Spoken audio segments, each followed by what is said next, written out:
Hey folks, welcome to the DarkHorse podcast live stream. This is our 10th live stream. We're here, we're phoning it in just like you are. Get used to it. I'm sitting with Dr. Heather Hying, as has become our way here on the DarkHorse podcast, and we are ready to talk about developments over the last several days relative to the COVID-19 situation and much else. Let's see, we had a couple of announcements up front. I'm not going to say housekeeping because for me that always brings up an image of Sam Harris in a French maid's outfit. And that's not good for anyone. So and thank you for that. Yeah. From everyone listening, thank you. So we'll just say maintenance or something like Maintenance. that. Maintenance. All right. All right. You had announcements? Well, yeah, I guess we wanted to start by saying, as we did the end of the last Q&A, and we will try to do this at the end of every of our live streams, please, if you're enjoying this, subscribe to the channel, like the video, turn on notifications, share, and we are going to continue to do what we've tried the last couple of times with regard to the Super Chat questions, which is spend a little, about an hour doing this right now, and the Super Chat questions coming in will be logged. We will then take about a 15-minute break between live streams, and we'll go through and just rank order those questions, mostly in terms of monetary value, but if anything jumps out at us, if we have time to see it, that's lower on the list, we'll try to get to that. We'll spend about a half an hour on the next live stream, the Q&A on that, and then we'll go in order received, answering questions in the next live stream from Super Chat that comes in during that live stream. So that's the plan. And anything else? Yeah, we had another announcement, which is that you and I are doing it would be called a lecture coupled with an interrogation by Professor Robbie George at Princeton. That's right. I'm going to try to pull this up while you're talking. All right, and this will be this coming week on Wednesday. It's going to be, I'm going to try to call this up as I'm talking to you. It's Wednesday, April 29th at 4:30 p.m. Eastern Time. So that's 1:30 p.m. Pacific. It's going to be done live, and I think there's room for 1,000 registrants. That's right. So I don't know if we'll hit 1,000 registrants, but if you want to Here you go. Okay, participate. Zach, if you want to show the screen now. Oops, almost. In order to watch it live, you do have to register, but there's no fee. You don't have to be associated with Princeton in any way. Here it is. And then it will be available later online. Princeton will be putting it up online. So if you miss it, don't fret. You'll be able to find it, and we will provide links on our Twitter pages. The talk will involve a model of culture and consciousness that we can promise you've never heard before. And anyway, it should be very interesting. So if that is your style of thing, please tune in. Okay, Zach, you can drop it back to us. Thank you. All right. I guess one other thing is that we are going to save explicit corrections that really don't feed into the conversation today until the end. We're going to try that this time. And so we're just going to launch right into a conversation here. And then I've got a couple of corrections that don't necessarily relate to the rest of what we're planning to talk about today that we'll save for the end. All right. So I wanted to start with to point to a stunning success of yours from, I believe, the last live stream. Well, I like the sound of this. Yes, no, it's good. You will no doubt have noticed that the Santa Clara paper... I think that's 2 live streams ago. 2 live streams ago. The paper that you critiqued, and if I recall your position was... I don't necessarily, Heather, do not necessarily disagree with the conclusion that this paper has reached. I think it's likely to be accurate, but the methodology is atrocious, and here's why. And then you went on to point out that the way they had solicited participants in the study was obviously flawed and suggested several ways in which there might be systematic bias. So let me interrupt before you go on. The conclusion of the study, which I agree with, although I didn't trust that this paper had actually gotten to these results, honestly, was that background rates of infection of SARS-CoV2 are likely to be much higher than we currently know. And if that's true, that would lower the mortality case fatality rate for SARS-CoV-2. Which would be good news, and we both think that this is right based on the fact that several studies have now suggested that pattern. However, it emerged, we learned from Kiko in Boston, a longtime Twitter friend of ours, that the study in question was revealed to have a deep methodological flaw exactly where you had suspected it would be. And that flaw was that the wife of the PI on the study, PI being the principal investigator, the main guy, the main money-getting guy. had solicited participants by emailing, I think it was an email list of parents of her kids' classmates or something like this. At some private school. But more importantly, I mean, that is not in and of itself a bad thing. But what she had done was she had said that the participants would get tested for free with an FDA-approved test that would tell them whether or not they were safe to return to work. And so, A, the test is not FDA approved, and B, this will tend to bring in people who think they may well have had it and may then get good news, which is you're immune and you can go back to work. Yeah. And this is clearly going to result in a bias in favor of people who have had the disease or something that might look like it. And what's more, it suggests that we know something about immunity that we really don't know, which is what is the fate of people who have had this? Does their immunity last or does it decay, and are they again vulnerable down the road? Yeah. It wasn't just a blanket Facebook ad, which I had plenty of critique for anyway, but it was as it turns out, a targeted send out, at least in part, of that Facebook ad to people with the message that if you think you might be positive, this could do you some good. So it biased the subjects participating in exactly the way that we were concerned, that I was concerned it might have been biased. So this is the kind of thing that, in my experience, emerges over the course of years typically, and here It's a matter of days. But in any case, very well done. This again points... Not the paper. Right. The paper is not very well done. Spotting the flaw, it was very well done on your part. And this again points to a man behind the curtain issue, where the peer-reviewed literature has some backstory that you don't know, can't see, and because it's gated, we often don't find out what the dirt is, where the bodies are buried, as it were, underneath studies like this. So later on in today's podcast, we will talk more about comparisons between the peer-reviewed literature, the archive, the archive literature, which is not peer-reviewed but is still official in some sense, and a paper that doesn't appear in either of those formats, which is well worth considering. Yeah, I guess let me say one thing. This particular problem with this paper is that, the wife of the principal investigator of the paper went and basically solicited participants in the study in a way that rendered the results not what they would appear, does actually remind us of the value of human subjects review. And human subjects review boards, which are prevalent, exist on every single campus and every single, I imagine, research organization in which human subjects are used, which is akin also to vertebrate animal committees, where if you're ever doing anything with vertebrates, you have to get permission. You have to walk through all of what you're doing and basically get a board of usually, bored people who don't really want to be doing the work, but who know that it's important that before you, say, engage in research on monkeys or engage in research on humans, that it passes the extant protocols for engaging.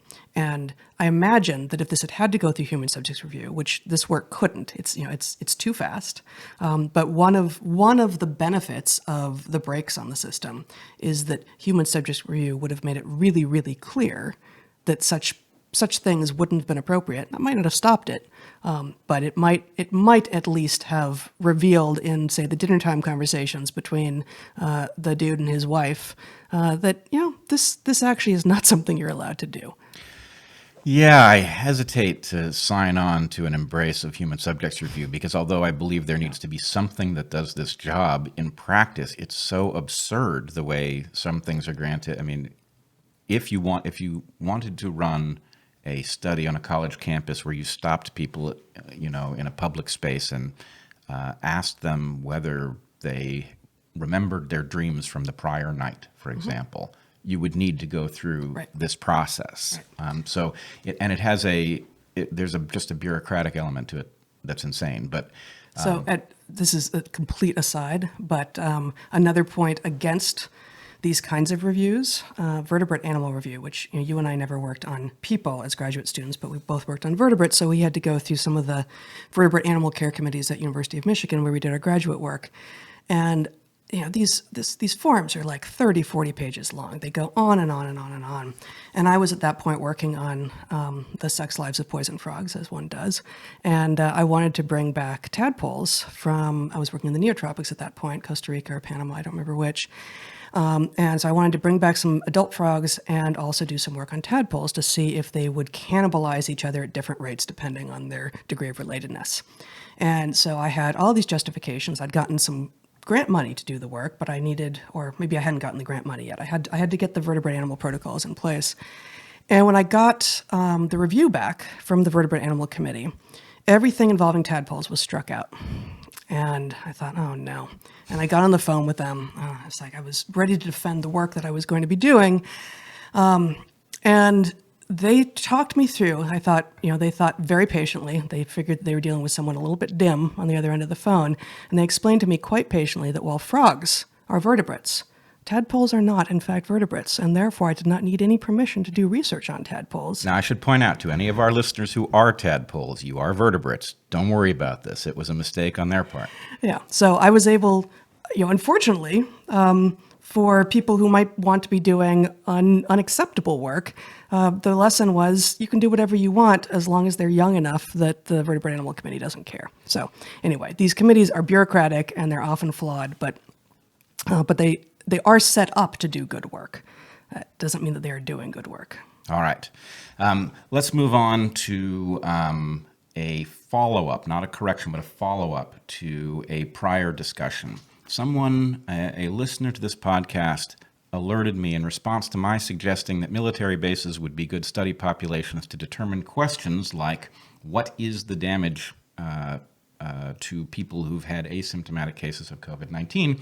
Somebody said actually a recent study was done on the cruise ship that docked early in the pandemic in Japan, and in fact they were testing for exactly that result. So can you put that up, Zach? So it's a study in radiology and cardiothoracic imaging, and it's chest CT findings in cases from a cruise ship, Diamond Princess, with coronavirus disease, 2019. Okay, so you can see it now on your screen, and can you scroll a little bit? I'm doing the scrolling, Zach. Where do you want me to stop? Stop. Actually, the abstract's good enough. Okay, so they tested 104 cases, not a huge number, but enough to get the result. And what they found was something above half of the asymptomatic cases that they looked at had these ground glass-like opacities in the lung. Now, I find this frightening and fascinating. How can it be that something that is doing significant damage to the lungs, enough that it shows up on a CT scan, is asymptomatic from the point of view of the person suffering the condition? Maybe this is more common than I know, but that strikes me as very odd. In general, even if you have difficulty breathing as a result of a bad cold or something, if you don't have pneumonia, you go to the doctor, they look at your lungs and they don't see very much. So maybe the CT scan is a bit different than a standard X-ray. But it raises questions about how homogeneous sensory neurons are across humans and lungs, alveolar function, all sorts of things. How could you have a lung CT that looks far different and by all measures that we tend to use far worse than it did 2 months earlier, and you feel no effect? Actually, can you scroll up? We can see some of the, up the other way. Sorry, you and I scroll in different directions. It's one of the places we don't get along all that well. Keep going to the figures. This? No, the images. There we go.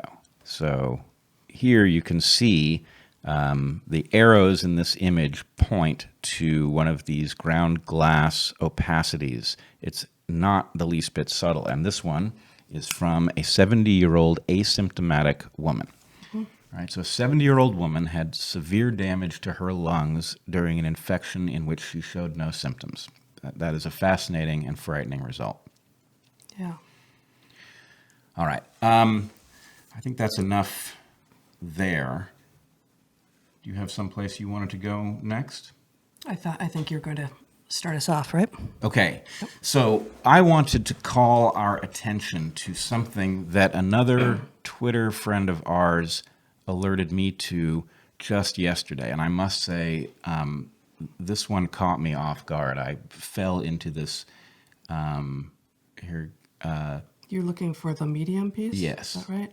So the piece Not yet, Zach. I don't know where it is on Medium, and it was written by somebody who is here. There it is. Yeah. Okay. Yep. Okay. It was written by.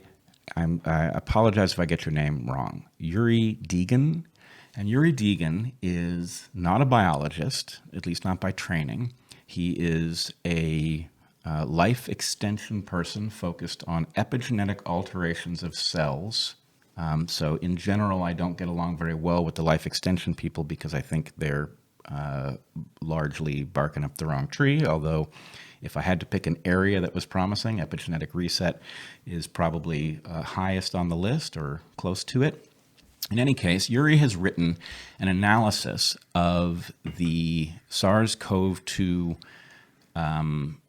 research and what it says about the possibility that this pandemic was triggered by a virus that is not, in effect, natural. Now, we should talk about what that means, but let me say up front that he starts this piece by saying that he was a skeptic and that he began to dive into this research in the hopes of arming himself so that he could properly challenge and defeat claims that this was a synthetic virus when he encountered them. And at some point, he says he was infected by the virus of doubt. Now, I read this hoping that I would spot... You want this to remain up? Not at the moment. We can come back to it. I read it in the hopes of finding flaws in what he said. Not that the entire analysis would necessarily be flawed, but it would be interesting if there was this analysis in which he had come to believe that there was a strong possibility of a synthetic virus, and it would be great to have a counterpoint to that.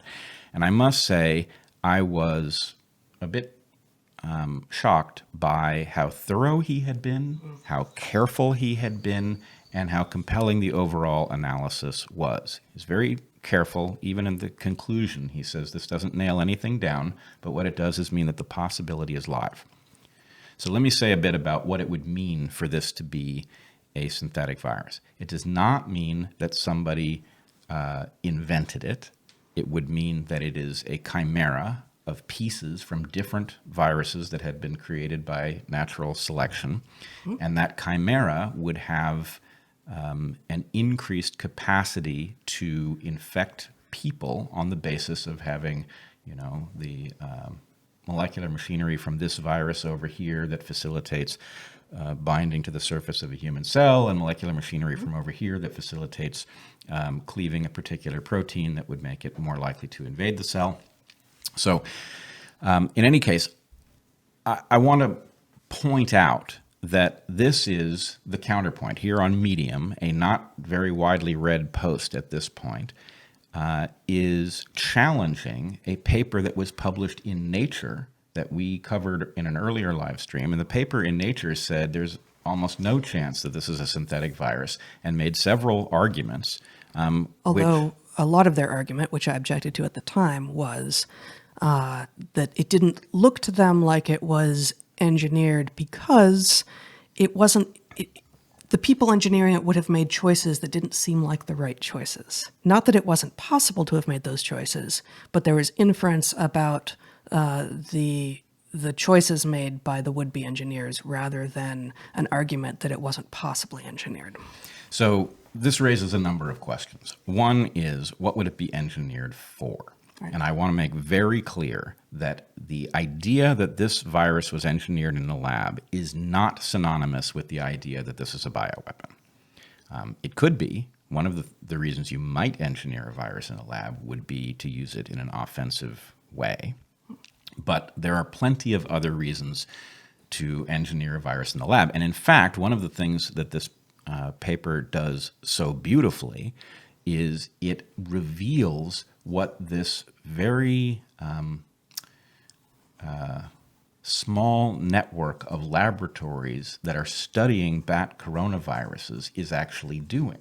And one thing that I think is quite clear from this analysis is that there is an incredibly dangerous subfield building viruses routinely in the lab with gain of function chimerism, that is to say, where they borrow function from one virus, put it in another, and then infect cells of one type or another. That's right. So these gain of function research protocols create novel viruses that do not exist in nature.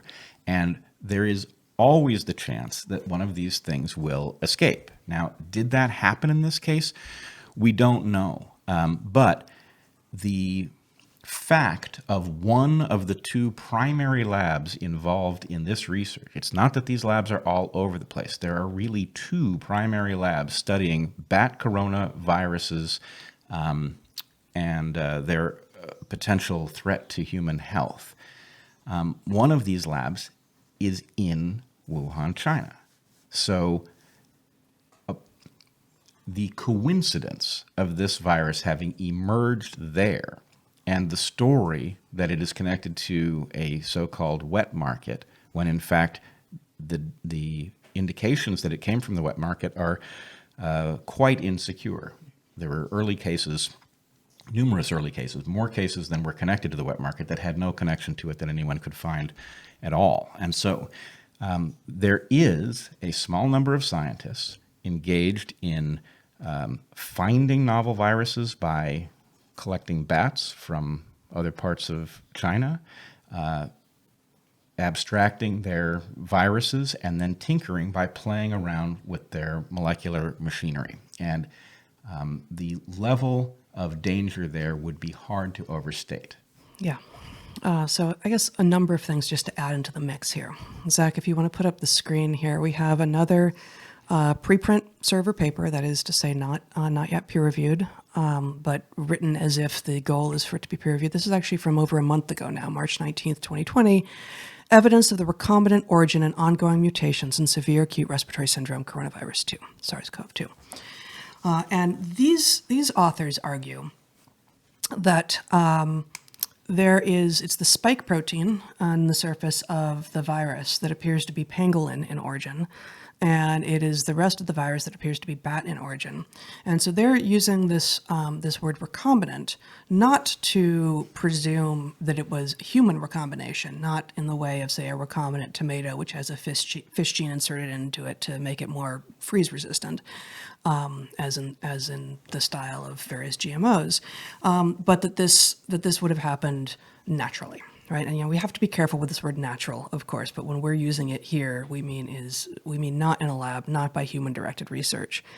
What it leaves open, though, is, well, how did, and we've talked about this a little bit in previous live streams, how exactly did this particular bat, where this virus is understood to be, transmit a virus to a pangolin in the first place, and then how did the pangolin transmit that to humans? And we have explored, okay, yes, people do eat pangolin sometimes, but it's actually the bat-pangolin connection, which is one of the most difficult ones to understand at an ecological level. Whereas, and maybe, okay, so I take it down for a minute while I find, here we have. Yeah, you can put this up now, Zach. So this is the site for the National Center for Biodiversity Information, NCBI, and it's a clearinghouse for taxonomy. It's not just viruses. We'll show you in a little bit a really good site that was created by some bioinformatics people to specifically track emerging pathogens. But this is a site that is used across the taxonomic world, across all organisms on Earth, as a place to go to find genomes and such.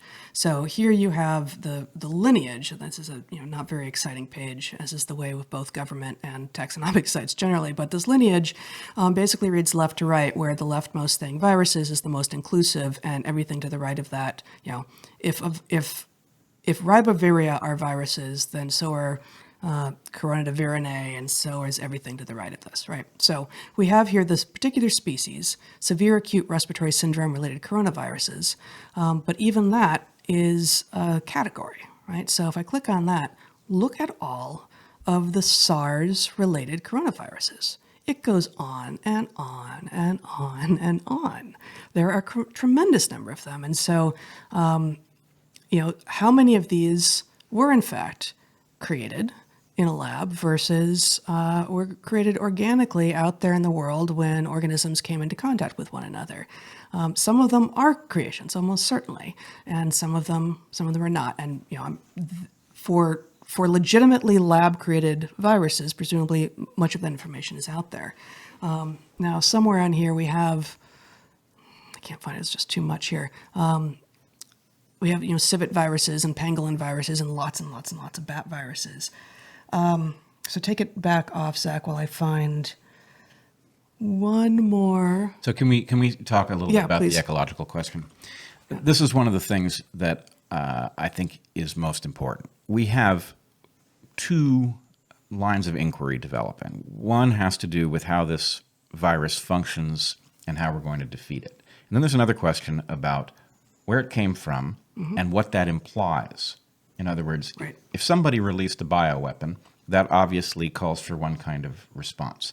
If it was an accidental release from a lab, it's another kind of response. Yep. We actually need to know the answer to this question. Yep. And if you think about the fact that there are a couple of primary labs that are doing this work of creating novel viruses, whether they were involved or not, we need what they know. We need that expertise. And at the moment, Zhi Zhengli, who is the head of the lab in Wuhan that does this work, is experiencing a situation in which there is wild speculation on the internet about what her involvement was. Can you put up the Not yet, Scientific American paper that is coming out, I believe, in their June issue? Oh, you don't have it? I don't know what we're All talking right. about. Scientific American is going I to... can search, but I'm No, not it's all right. prepared for this. It's all right. Sure, Zach.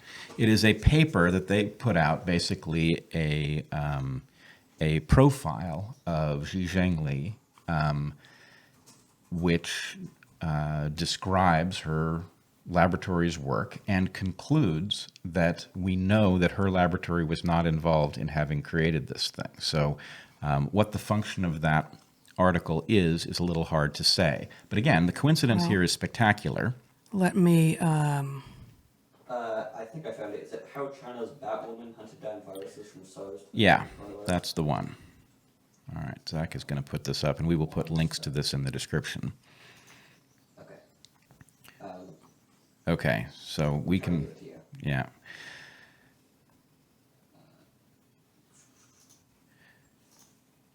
Okay, good. So how China's Batwoman hunted down viruses from SARS to the new coronavirus. And the virus that bears the most resemblance to the currently circulating human coronavirus is from Yunnan province in, I believe, southwestern China. And there is interesting discussion in the paper on Medium about the fact that that sample that is closest to the human circulating virus was apparently collected in 2013 by the Zhengli, and again, I apologize if I'm getting your name wrong, the Zhengli lab, though they did not publish on it at the time. They revealed in the present that this was the closest sequence, and it is anomalously close in almost all regards except the spike protein, where it has this pangolin sequence. And so you raised the right point, which is there an ecological... Give me back my computer so I can find something I want to show you guys. Is there an ecological path for a recombination event to have taken the pangolin spike protein and put it into this this virus from a rhinolophid bat or not? Now, I can't say one way or the other. What I can say from the years of work I did as a bat researcher is that I bet the number of people who have expertise on relevant bats is very, very small. We need to know who they are, and we need to talk to them about what the ecology of these animals is. There's not very much available, but some graduate student somewhere may have studied these animals, and we can know something about whether or not pangolins and these bats ever encounter each other, because what would have to take place for that recombination event, I believe, somebody should correct me if I've got it wrong, but the only mechanism I can see for a recombination event is that an individual animal, either bat or pangolin, presumably bat since that would be the more likely route for it to get back out to humans, would have to be infected with two coronaviruses, and those two viruses would have to invade the same cell in order for there to be genetic exchange. That's a very unlikely Why event. two? In order to get, so you've got the spike protein from one, from the pangolin, and you've got the rest of the genome from the bat.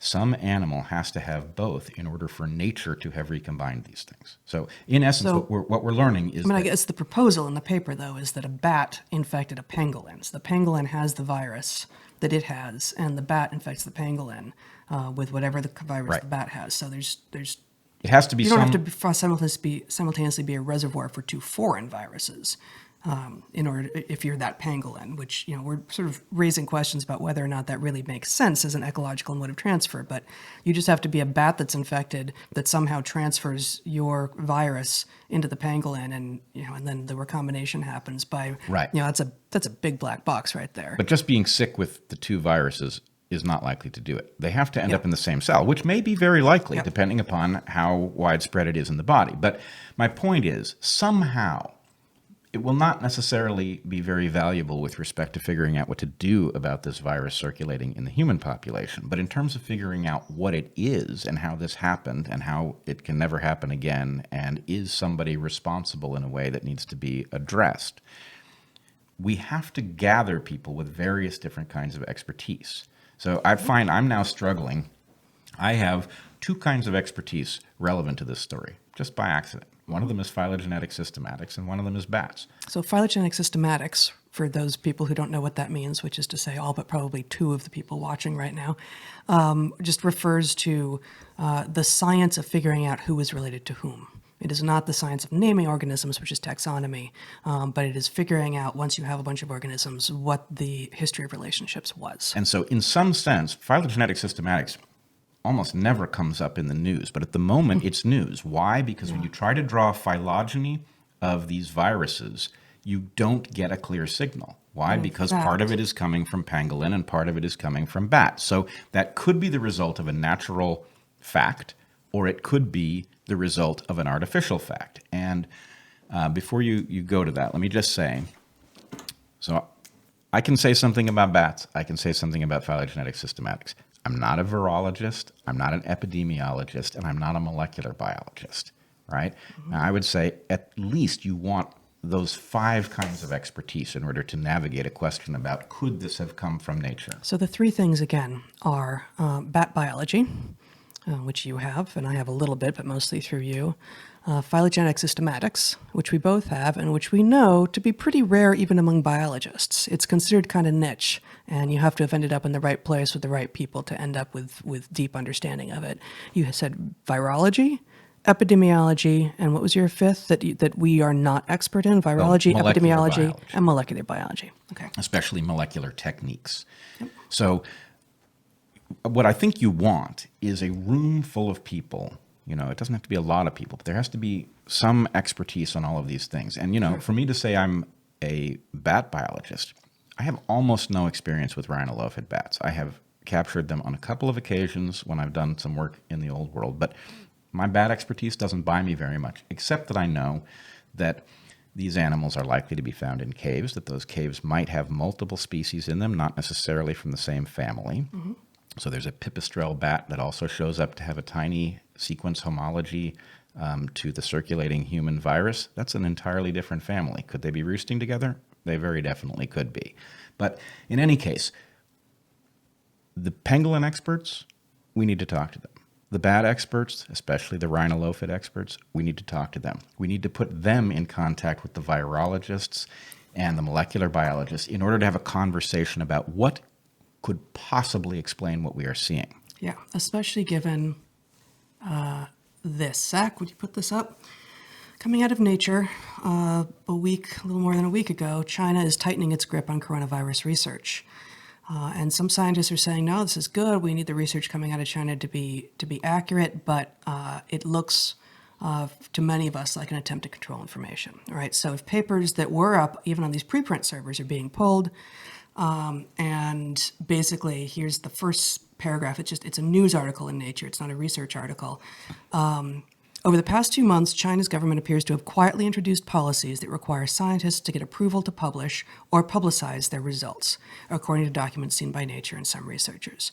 This means, as we have alluded to in the past, that regardless of which of the three main hypotheses for the origin of this virus is true, it is completely organic and emerged out of a wet market. It was engineered and was being engineered in pursuit of better understanding these viruses so that human public health globally could be improved, or it was engineered and it was being engineered for the purpose of bioweapon. Regardless of which of those three hypotheses is actually true, and you and I are both leaning strongly towards that middle one, that there was some engineering going on, but that it wasn't for nefarious purposes. Regardless of why, if China is obscuring research and keeping people from talking, then we cannot simply trust what China is telling us, and we need smart people in a room with the relevant background and ability to troubleshoot and problem solve and say, oh, I hadn't thought of that, and I was wrong about this, and oh, holy hell, what if? And be allowed to hypothesize in ways that might seem extraordinary without those hypotheses coming back to haunt them because they were wrong. Absolutely. I would also say I'm very dismayed, as you point out, about the way China has behaved, controlling information, false information. Take it down, Zach. This is extremely destructive, dangerous behavior that's certainly costing lives. On the other hand, one of the things that this Medium post alerted me to was just how international this effort to study these dangerous coronaviruses is. And so, yes, the laboratory in question is in Wuhan, China. The NIH gave a grant to study this. So it's the National Institutes of Health, which is the main funder, United States funder of medical research. Right, and the main competitor laboratory is in the U.S., Ralph Baric, I think, is the name of the PI in that lab, and they sort of trade back and forth, one-upping each other in terms of their sophistication at modifying coronaviruses. And so, anyway, this is something you could be pretty well unaware of, and then suddenly virus emerges in Wuhan, and we're all grappling with, oh, there happens to be a lab there. What does that mean? Oh, they were studying bat coronaviruses, and the one with the greatest analogy to the circulating virus happens to have been one they collected in 2013 and didn't publish about. So all of these things are potentially connected. Also the case that it turns out that the reason that we know that there is an analogy of the spike protein to the pangolin virus is that a number of pangolins were confiscated. They were being smuggled in China. They died in captivity at a rehab center from coronavirus symptoms. Swabs were taken, sent to labs. Well, where do we think they went? Yeah. They may very well have ended up in these labs, who may very well have spotted a spike protein whose function they wanted to investigate. And if you look at the publication history of these labs, swapping these components out and seeing what the resultant virus can do is just standard practice. So could this virus have been created as a result of just basic research? It could have. And which, we don't know if that's what happened, but it points to the potential, not the guarantee, but the potential danger of doing recombinant engineering on organisms, which is what GMOs are, right? It points to the potential for great danger, far greater than what we are hoping no one intended in this case, and certainly no one intends when they're trying to make, say, crops less susceptible to pests and such. Yep. I would also point out that the danger of skullduggery here is also spectacular. I still believe that this virus is an odd one to have created if your intent was to release it into the world to cause havoc. On the other hand, let's say that somebody, and again, one of the points from the Medium article is that the technology to swap components of the virus is now within reach of a graduate student at the level, who's studying these viruses. And so that's a pretty large number of people who might have the laboratory capacity to do this sort of work. Let's say that somebody decided to wreak havoc. Well, if they were going to release the thing for the purpose, and, I would just come up with a placeholder for a purpose. If somebody, let's say somebody sociopathic enough not to care that they were going to cause a lot of death, but interested in making some money, wanted to short a bunch of markets knowing that havoc on Earth would lead to markets collapsing, where would they release it so as not to have their fingerprints on it? Well, probably they would release it somewhere where it would be traced back to some laboratory that might not have been involved. So we have to be really careful. Just because the connection between this virology lab in Wuhan and the viruses they studied and this virus that is now traversing the globe seems to paint a very clear picture. Of course, the problem is that very clear picture could be real, or it could be what somebody wants us to see for their own purposes, and we, because we don't know their purpose, can't infer it from what has been released. Yep. Okay, should we talk a little bit about the diversity in the virus, which is to say we have, well, actually, excuse me, Zach, you want to put up this screen? And this is from a different site, not NCBI. The last site we were talking about was the National Center for Biodiversity Information, which is a federal site. This is an organization, actually, I'm going to just flip the screen for a moment. This is an organization that was written about in a peer-reviewed paper in 2018, which is private, and it aims to do real-time tracking of pathogen evolution. And so these are bioinformatics people, not necessarily phylogenetic systematists, and so it's really hard to know and to also assess the various methodologies here. And probably this is not the place to go into the various methodological problems with a number of the approaches in systematics. But take a look at this on the left here. This is, unlike a classic cladogram, on the horizontal axis here, we actually have time, because each time a genome was collected from an infected person, a viral genome was collected from an infected person, we know exactly when that happened. And so time is on the, I want to say x-axis, but it's not the x-axis. And you have beginning in December, early December, going all the way to this is at sort of mid-April. And what these authors, this site has done is basically color-coded, changed the color of the viral genomes every time there is sufficient change for it to feel like it's a different strain to them. Now, this is obviously a judgment call. We got a question last live stream with a link to an article that said, oh, there's 30 strains now. And that article turned out to be very frustrating because none of the links were to actual research. They were always to more articles within that same, not particularly valuable newspaper. And there was no way to figure out from the article what research it was referencing, actually. But are there 30 strains? Are there 8 strains? Are there 800 strains? Are there as many strains as there are people who are infected? It's something in there, right? So as I think you said last time, Bret, I think you said just this, that there are by some counts as many strains as there are infection moments, right?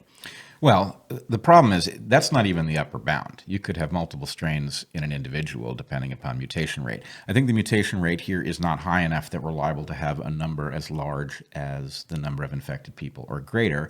But my complaint the last time was that 30 strains might be the number of strains that have gotten a toehold in the world and moved forward. So because the world is editing down these strains to the very rare, more successful ones, that's what we see. It doesn't mean that there aren't innumerably many strains circulating somewhere at this point. Right. So sorry, I'm having a hard time with this trackpad. We can look at the same information in a different view, a radial view, which I often find very confusing. But in this case, the middle of the circle is the beginning of time for this virus, which again, on this is December 3rd, 2019. And it's also a spatial, it's spatial representation. So again, you see in purple the original virus coming out of China, and then pretty quickly mutating into a number of different strains, which again these authors have color coded. So you want to play should I play this animation, Brett? Why not? Boy, I'm having a very hard time making this work.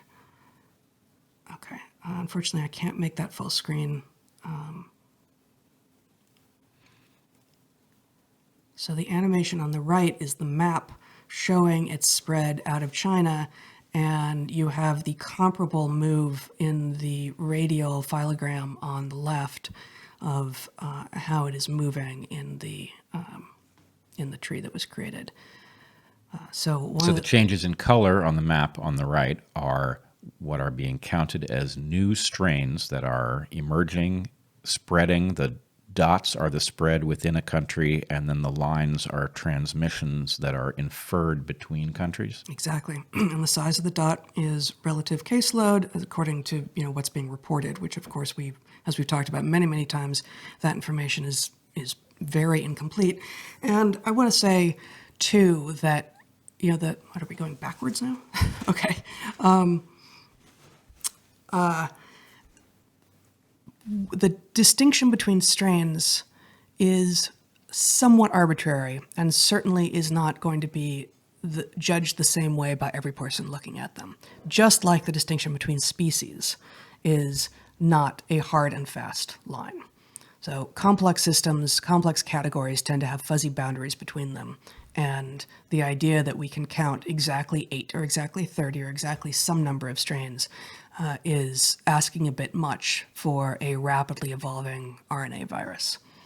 Yeah, I don't think we need to know. I think it is worth understanding that this thing, and we should expect this, having just met the human population, it is liable to be a poor match in many ways, and rapid evolution is what you expect because you have innumerable individual copies in each person who's infected. You have large numbers of infected people, and any discovery, any mutation that results in greater transmission will obviously show up as an ancestor to some large nucleate of the stuff. So we should expect to see that here, and we are seeing it. I think you can take it down now, Zach. Thanks. So what is your takeaway about the discovery that there is apparently a very rapid, small sociological cluster of people augmenting the function of coronaviruses found in nature for the purpose ostensibly of figuring out how to prevent them from escaping and killing people? So sociological cluster meaning small number of people who go to the same conferences and read each other's papers and one-up each other and that sort of thing. Yeah, it's not surprising at all, is it? I mean, of course. And we can all act surprised that we didn't know about this particular thing before now, but this is the risk that has come to meet us. And there are presumably many others with many other clusters of researchers working on dangerous things that, the work itself being risky does not mean it shouldn't be done. But what kind of oversight, if this was engineered and accidental release, what kind of oversight could have been in place to prevent the release? Is it in fact possible? Is it in fact possible in a globalized world where you have researchers from at least 2 of the world's major superpowers, and presumably more than that, actively involved in the research with their own not just political differences because of the governments that they live under, but also presumably personality differences? Just two individual labs within a university are going to have differences, much less between universities, much less between universities and nations. Well, I have to say, I am disturbed. It's not that this was unknown. Obviously, it was in the literature, and there was a certain amount of pushback in 2015 over a paper that was published in Nature, which revealed some of what was going on and alarmed a number of people. But there's an obvious question about the value of this research in preventing future hazards and the danger that it will cause one of these hazards to emerge. Obviously, shutting down official research does not prevent people from doing this privately off-label.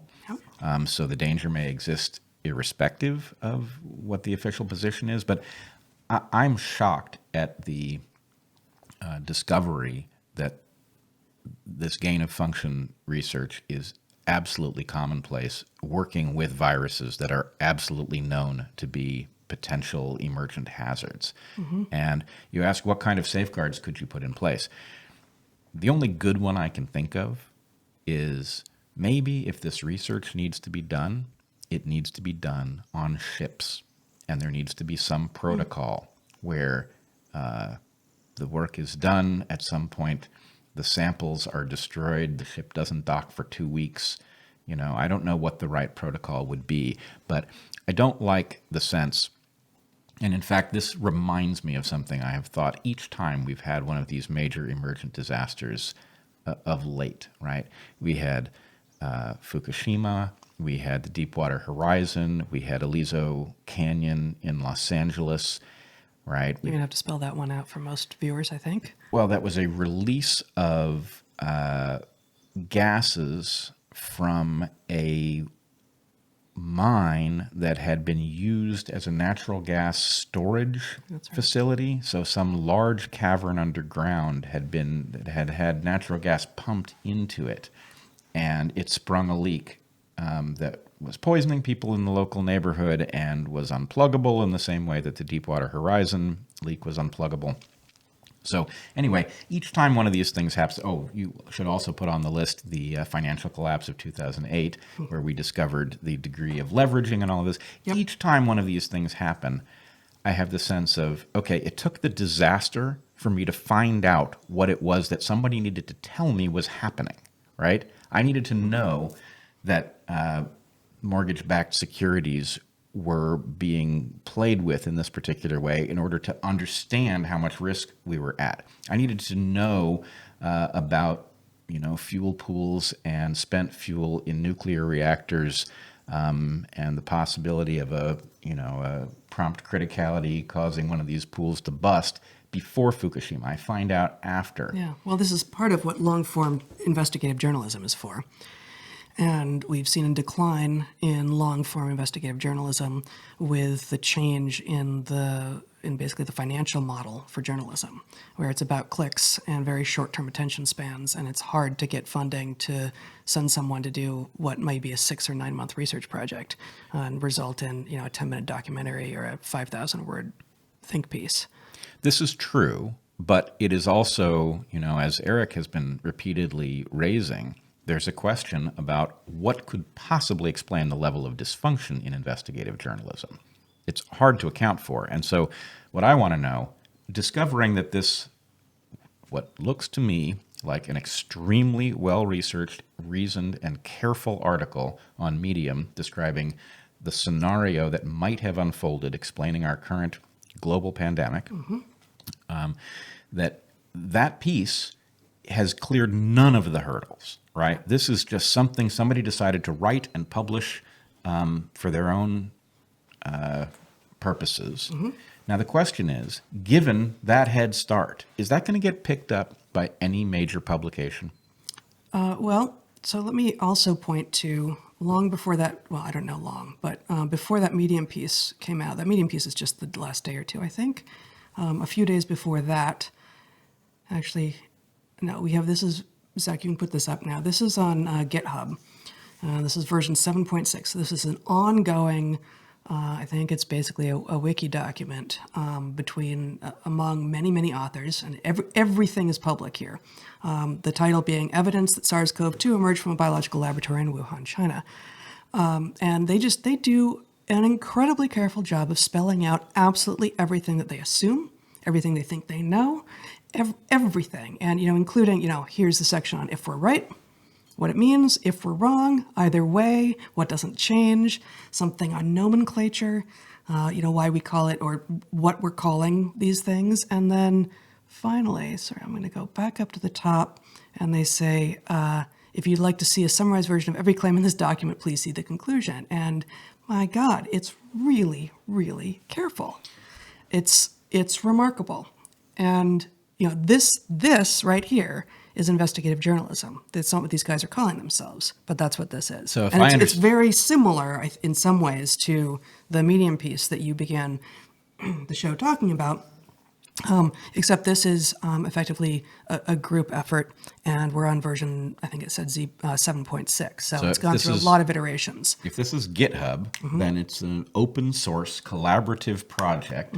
This is an entirely different mechanism for doing journalism. Exactly. The Medium piece is one person's incredible effort to summarize material. This is a different way of doing it. But think of the comparison here. At the same point that this widely reported study in Santa Clara County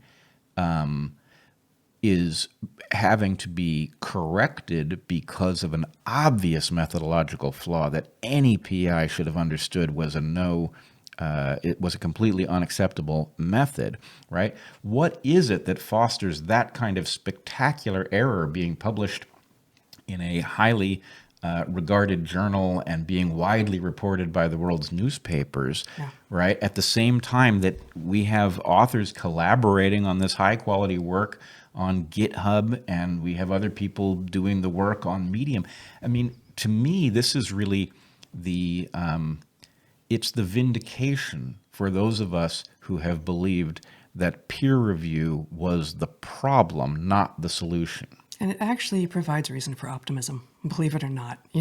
That this quality of work, both this GitHub piece and the Medium piece, are out there now and are getting some attention and are garnering careful critique and being spread around is exactly as you say. Something of it's not even a consolation prize. It's Isn't this some evidence that peer review was, in fact, at least part of the problem? And what's more, for anybody who would say, no, we need peer review to keep the junk out, well, there it is. It's on the internet. You can find it too. Yeah. If you are a highly placed individual and you think this stuff is nonsense, let's hear why. Let's expose that out in the open rather than behind closed doors where you usually shut work like this down. All right. How long are we at, Zach? You're like at 57 minutes or something like that. All right. You want to? I just had one thing I wanted to say as a correction from last time, and unless there's more that you want to say before we switch gears. Yeah. All right. So in the last Q&A, we were talking about food. I think someone asked about the role of sugar in the diet. The clear implication of the question being we now well understood that sugar is a poison, effectively. And I, as part of my answer, said absolutely, and we tend to eat sort of real sugars. And then I mentioned fructose, and that's not a particularly healthy sugar molecule. In fact, hold on, I'm going to pull up. Not yet, Zach. This is for those who are interested in seeing. Zach, if you want to now show the screen, this is a 2009 article which specifically looked at the effects of fructose versus glucose sweetened beverages on people who were otherwise healthy but somewhat overweight. They had these people increase their caloric intake every day by 500 more calories of pure fructose or pure glucose. It's kind of appalling, actually, that the Human Subject Review let these people do this research. But they found, except for actual weight gain, all the other measures of health were much worse on a pure fructose increase versus a pure glucose increase. So you can take that down now, Zach. So that's true, that glucose is, in fact, if you're going to pick your sugars at the molecular level, it would be better to choose glucose over fructose. But it's also interesting to see that my brief, ill-advised foray into reductionism, which I don't tend to engage in, prompted a number of people to spell out exactly why particular molecules were better for you than others. And this is actually exactly antithetical to what the kind of answer I was trying to give, and what the message that I was trying to provide, which was many people have far too much faith in this modern mindset that sounds like science, but it's actually scientism, that sounds like big emergent theory, but is actually reductionism. It's data-driven rather than hypothesis-driven. And breaking things into their component parts and then assuming that you've found all the component parts and that you can accurately count them and that none of them are contingent on any of the others is in fact part of the problem.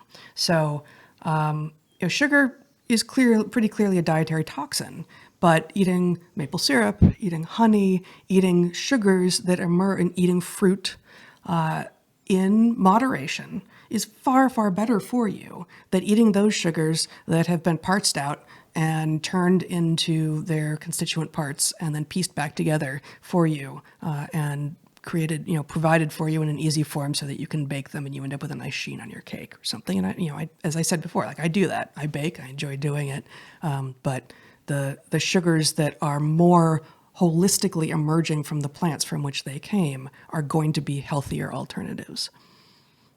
All right. So We'll return in 15 minutes. Yep. So subscribe, etc. Oh, yes. We would like you to subscribe, hit like, hit notify, and spread the word. That would be very useful to us, and we appreciate it. We will see you in about 15 minutes. There will be a link in the description to this video to the Q&A section. And you can start adding Super Chat questions now. Excellent. See you there.